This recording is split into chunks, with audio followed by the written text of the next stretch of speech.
If you love easy to care for plants, easy to find plants, trailing plants, or plants with personality, then you're in the right place.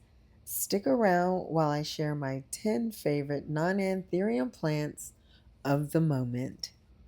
Hello, and welcome to Peggy's Plants, coming to you from Central Florida. Hey, plant friends, welcome back to Peggy's Plants, the place where we celebrate all things leafy, lush, and a little bit obsessive. Today I'm sharing my 10 favorite non anthurium plants of the moment. You know how it is. So before I change my mind yet again, tap that like button, the hype button, subscribe, and tell me in the comments which plants you think deserve more love.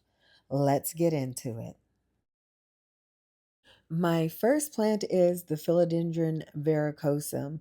This plant is always on my favorites list. I've had this varicosum for about 4.5 years, and she is one of my largest plants. Talk about a beautiful plant. Look at those velvety leaves, the deep emerald color, the red back. It's dramatic in the best way. Varicosum can be a little picky with humidity, but once you dial in the environment, it rewards you with some of the most stunning foliage in the philodendron world, as far as I'm concerned. This one was struggling a little bit until I put it on the moss pole, and that's when it really took off. As you can see, it has outgrown her moss pole once again, and I do not keep this moss wet. It is always dry. I don't like keeping my moss poles wet, but she doesn't seem to mind it at all. This plant gets indirect bright light. It's not by a window. I don't give it any extra humidity, and the leaves unfurl fine. And it actually does get a draft from the air conditioning, which is on pretty much most of the year. She's just a hardy plant that's hanging in there for me, and she's happy, and I'm happy she's happy. As you may have seen in one of my recent videos, I did find a philodendron varicosum in a big box store being sold for $20, and it was a nice size and nice and full. So if you think you might be interested in one of these big beauties, make sure you check out your big box stores. The next plant I'd like to share with you that has become a favorite is a plant that has been sitting over here in my nook, and I overlook it. I never pay attention to it really. In fact, I was thinking about giving it away because I wasn't loving it. And then one day I pulled it out and I decided to mount it on this moss pole. And now I'm in love with my Philodendron bilietiae. This plant is surprisingly easy to grow. It likes bright light, moderate humidity, and it grows like a champ. I don't do anything special for this plant. Again, my moss poles are all dry, and this one is doing well on it. This bilietiae did not grow on this moss pole. It was recently attached via fasteners, so it hasn't attached itself. Therefore, the leaves have not sized up. However, I think they are about to start doing that as I have one about to unfurl that looks like it's going to be a good size. And I can't wait. I'm really excited about it.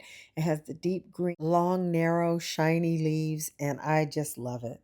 Although I haven't seen any philodendron bilietiae in big box stores, they are not expensive. You should be able to pick one up for under $30 online.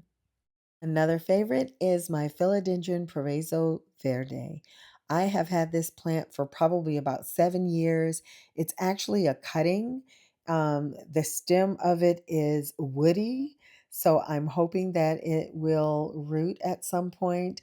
It was bare at the bottom, but it was doing so well up top that I decided to see if I couldn't just go ahead and cut it and give it a restart. I've done that before on this plant, but the Paraiso Verde is a variegation lover's dream. The speckled marble pattern just looks like somebody painted each leaf by hand. It's unpredictable in the best way. Every new leaf is a surprise. It does like brighter light to hold its variegation, but it's not nearly as dramatic as some of the other variegated plants. If you want something unique without the stress, this is definitely it. I have mine in my bathroom with a small window so it gets some decent light, and it's doing well. I took this cutting about 2 weeks ago, so I have high hopes, And I'll admit I'm a little stressed about it because I just really like this plant that much. But if you are interested in a Paraiso Verde, they are being mass produced now and being sold in big box stores for $20 or less. So as you can see here, it has a nice leaf, a nice sized leaf about to unfurl, and another one growing. So hopefully it's going to make it. But just a beautiful plant that I absolutely love. Another plant that I absolutely have loved since the day I got it, and I've had it for quite some time, is my Scindapsus pictus exotica. And if you want a plant that looks like something that is rare and exotic, but it's really easy to care for and readily available at most big box stores, at least a Scindapsus of some type, then this Scindapsus is for you. Those thick silver splash leaves are so lush and full. It trails beautifully or it'll climb if you give it support. I prefer to keep mine small. I like to let the leaves size up but keep the plant small. It's also one of the most forgiving plants, low light, bright light, underwatering, overthinking. It handles it all. As a matter of fact, now that I mention it, I don't even know the last time I watered this plant, so it's probably in need, and it is in LECA. But let me see. This is a little embarrassing, but I'm gonna check it anyway since I'm in here and see what kind of condition it is. Oh my goodness. This is bone dry. See, I told you it's very forgiving. We'll be sure to water this plant when I finish with this video. This plant stays in my plant cabinet. It gets light daily for 4 hours, and it does stay rather warm in here, and it does just fine. Moving on to favorite plant number 5 is my Dischidia ovata, the watermelon vine. This one is absolutely adorable. I have had it for about 5 years, and it's also known as the watermelon Dischidia. The leaves look like tiny little watermelon, and it trails like a dream. It's perfect for hanging planters, terrariums, or small places. Plus, it's way easier than people think to take care of. It likes bright light and occasional watering, and that's all it needs. I water this plant honestly about once, maybe twice a month, and it's just planted in a little plastic cup in a chunky soil mix.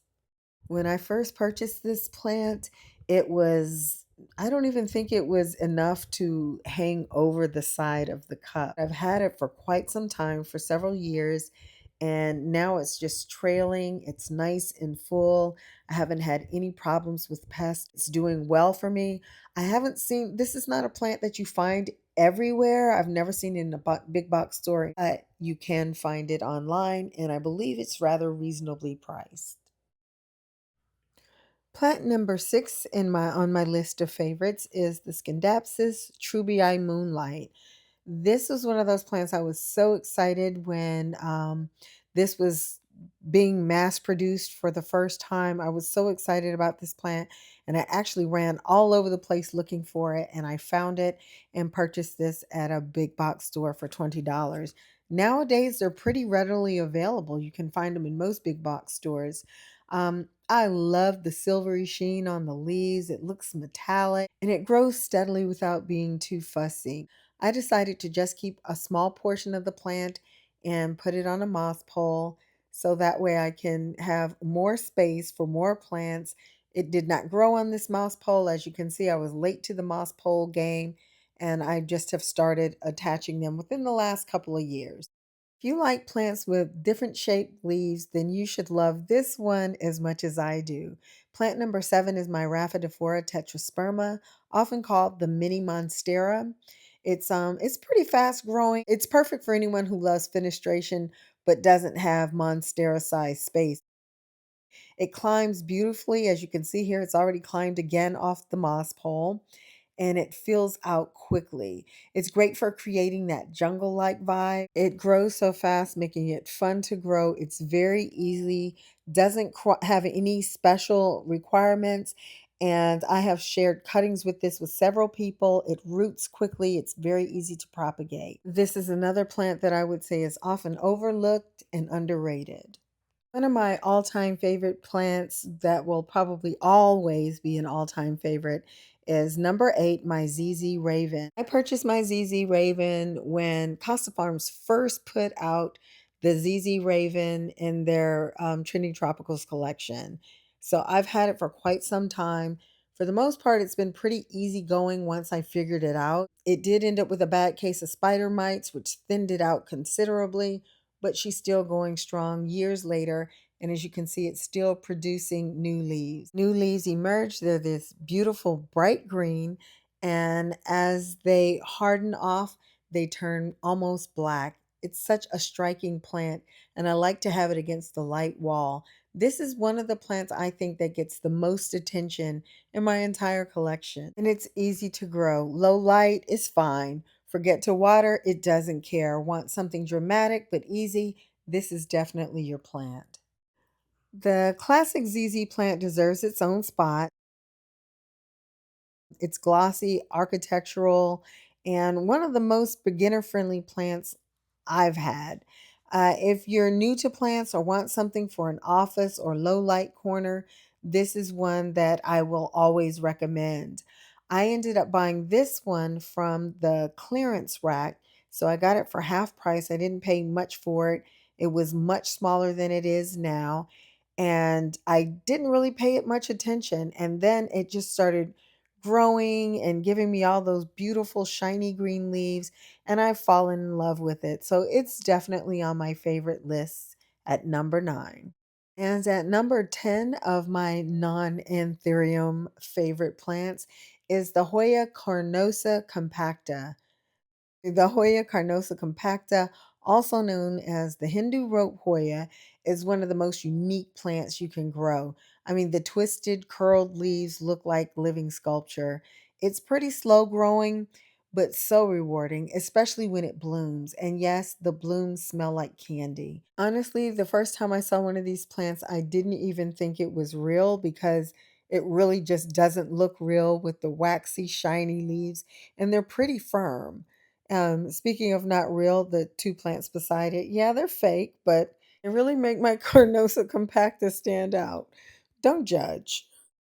And as a bonus, I had to mention my Hoya Vitalina HSL because it has peduncles. I'm really excited because this one has never bloomed for me before. I received this plant a couple of years ago from Green Spaces ID in a sponsorship. This Hoya is gaining in popularity and for good reason. The leaves are thick, glossy, and beautifully veined. I can say from my experience, it grows rather quickly in comparison to some of my other Hoyas, and it blooms readily. This spot where it is, I put it here a few months ago, and it really seems to be liking the diffused lighting. And there you have it, plant friends. Those are my top 10 favorite non-anthurium plants, plus a bonus Hoya because I couldn't resist. Now I want to hear from you. Which plant on this list is your favorite, and which one should I feature in a full care video next? Drop your answer in the comments so we can chat.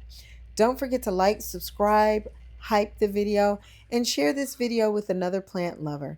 Thanks so much for stopping by. Stay well, take care, and I hope to see you next time. Bye bye.